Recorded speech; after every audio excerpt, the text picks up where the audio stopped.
Le tirage au sort de la Ligue des Champions tout juste de prendre la fin. Voici alors les groupes de la Ligue des Champions. Ce tirage vraiment a été... Wow, vous allez le voir tout de suite. C'est déjà même mon groupe de la mort. En tout cas, ce tirage, on va vraiment beaucoup tarder.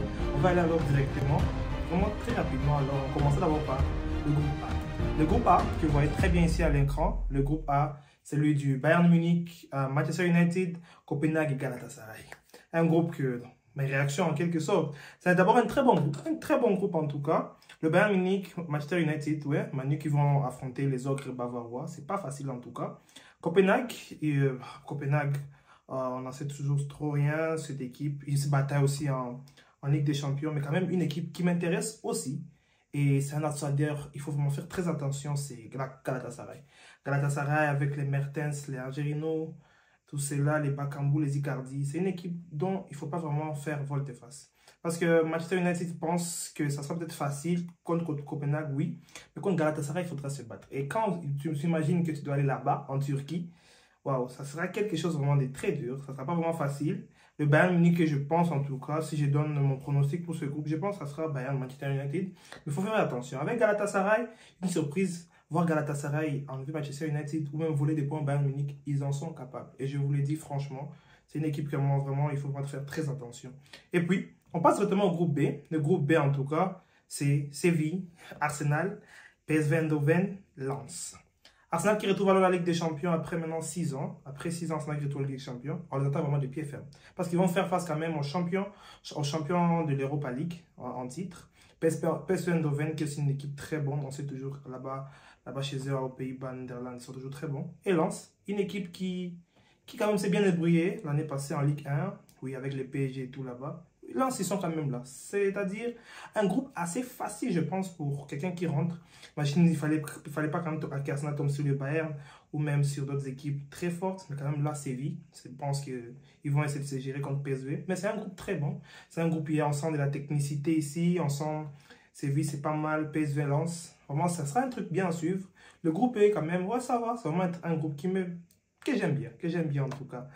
Bien sûr, on passe au groupe C. Le groupe C, Naples, Real Madrid, Braga, Union de Berlin. Moi, ce groupe m'attire beaucoup. Déjà, Naples, Real Madrid-Naples, c'est un match que je trouve très bien. Osimhen, tuer les gens là-bas, les Militao et tout, ils vont vraiment sentir. Bien sûr, avec d'autres joueurs, Naples, le Cavarsella, quand même, c'est une équipe très bonne, très bonne équipe de Naples. Mais il faut faire attention, c'est une équipe, mon autre outsider, c'est l'Union de Berlin. Union de Berlin, je pense qu'ils sont trop sous-cotés. C'est une équipe là-bas, Union de Berlin, là-bas et tout en Allemagne, c'est pas vraiment une équipe facile à gérer. C'est une équipe très sous-cotée pour moi, une équipe vraiment très sous-cotée. Il faut vraiment faire attention à l'Union de Berlin. Je pense qu'ils ont dû finir l'année passée 3e ou 4e en Bundesliga. Il faut vraiment faire très attention avec eux. C'est pas facile. Braga, je sais pas grand-chose, mais je sais c'est une équipe du Portugal et tout. Braga avec les équipes comme Sporting, je sais pas trop. Mais quand même, cette poule ici, je vois bien Napoli, Real Madrid passer. Mais qui sera premier? Qui sera premier? Parce que moi, ma pièce, je mets sur Napoli. Napoli a les capacités pour étrier le Real Madrid. Ils ont ces capacités-là. Bien sûr, c'est toujours le Real Madrid dans la Ligue des Champions, ça ne blague pas. Il faut faire attention avec la troupe à Osimhen. Osimhen, et là-bas, ils ne blaguent pas. Napoli, ils sont vraiment déjà là à un autre niveau. Ils sont en train de monter en puissance. Bien sûr. On passe maintenant au groupe, le groupe D avec Benfica, Inter Milan, Salzbourg, Real Sociedad. Déjà ici on a le deuxième, donc l'équipe qui a fini deuxième de la Ligue des Champions l'année passée, bien sûr en jeu contre City. On a Salzbourg, champion d'Autriche, Real Sociedad, une équipe que j'aime bien en Liga qui a fini 4e. Benfica, oui. Benfica c'est une équipe qui me plaît. Benfica, c'est une équipe qui me plaît vraiment beaucoup parce que quand même, Benfica, ils ont des David Neres, Angel Di Maria. Faire attention avec Benfica et Otamendi là-bas, c'est pas vraiment facile de jouer contre eux. L'Inter Milan, ça reste toujours une très bonne équipe quand même. Arrivé en finale l'année passée, on a même enlevé le Barça en phase de poule. Voilà, une poule quand même assez bonne, vraiment assez bonne. On va alors voir la continuité de tout ceci. Ouais. On passe directement alors au groupe I, le groupe E. Le groupe E de Feyenoord, Atletico Madrid, Lazio, Rome, Celtic. Ça, c'est un groupe typique des fans. Parce que déjà, aller à Celtic avec les fans là-bas écossais, c'est vraiment quelque chose. À Rome, Atletico Madrid, les Colchoneros, Feyenoord, ouais, une très bonne équipe. Aussi, champion des Pays-Bas. Oui. Ah, je n'ai rien à dire pour ces groupes, en tout cas. Je n'ai vraiment rien à dire. Pour ces deux groupes qui viennent de passer, en tout cas, je n'ai rien à dire. Mais j'ai oublié de parler pour le groupe de Benfica. Je vois très bien Benfica Inter Milan. Parce que Sociedad, je ne pense pas qu'ils vont passer. Benfica Inter Milan, faire attention avec Salzbourg. Je pense à Benfica Inter Milan, pour ne pas trop parler. Et ils vont vraiment finir première dans cette poule. Et Feyenoord qui peut se débrouiller un peu, à faire quelque chose. Ouais, je pense Atletico et puis Feyenoord. Et alors le groupe de la mort. Le groupe de la mort, Paris Saint-Germain, Dortmund, AC Milan, Newcastle. Mais c'est quoi cette poule? C'est quoi cette poule? Paris Saint-Germain, Dortmund, AC Milan, Newcastle, ça c'est terrible. Je pense même pas que Paris peut passer facilement ici.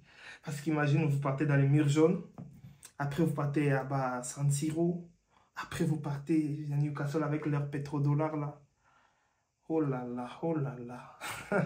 Ça, c'est le groupe de la mort. Ça, je ne sais même pas qui peut sortir premier ici. En tout cas, je n'ai même pas de pronostics. Mais pour vous dire la vérité, je peux miser sur un Newcastle premier, suivi du PSG. Mais, là, c'est Milan, ça blague pas, Raphaël Leao et tout. Dortmund aussi. Waouh, waouh. Un AC Milan qui peut même sortir premier, sinon... Ça, tous les matchs seront des matchs à suivre. Je vais suivre tous les matchs de A à Z. C'est pas que ça sera comme un Bayern Copenhague. Si c'est Paris, Dortmund, AC Milan, Newcastle. Dortmund, AC Milan, Paris, Newcastle. AC Milan, Newcastle, Paris, Dortmund. Oh là là. Oh là là, cette poule. On va encore en parler plus quand la Ligue des Champions va commencer. Mais ces matchs ici, ils vont me hype de fou. Des matchs qui me hype vraiment beaucoup. Vraiment beaucoup. Maintenant, pour l'avant-dernier groupe, Manchester City, champion d'Europe en titre, Leipzig, Étoile Rouge de Belgrade, Young Boys. Que dire? Manchester City, la dernière fois qu'ils ont joué contre Leipzig, c'était 7-0. 7-0. 7-0, je vous en prie, avec un triplé d'Haaland. Young Boys, les petits garçons, Étoile Rouge. Donc, c'est l'Étoile Rouge et les petits garçons. Puis, les gens qui vous tapent City.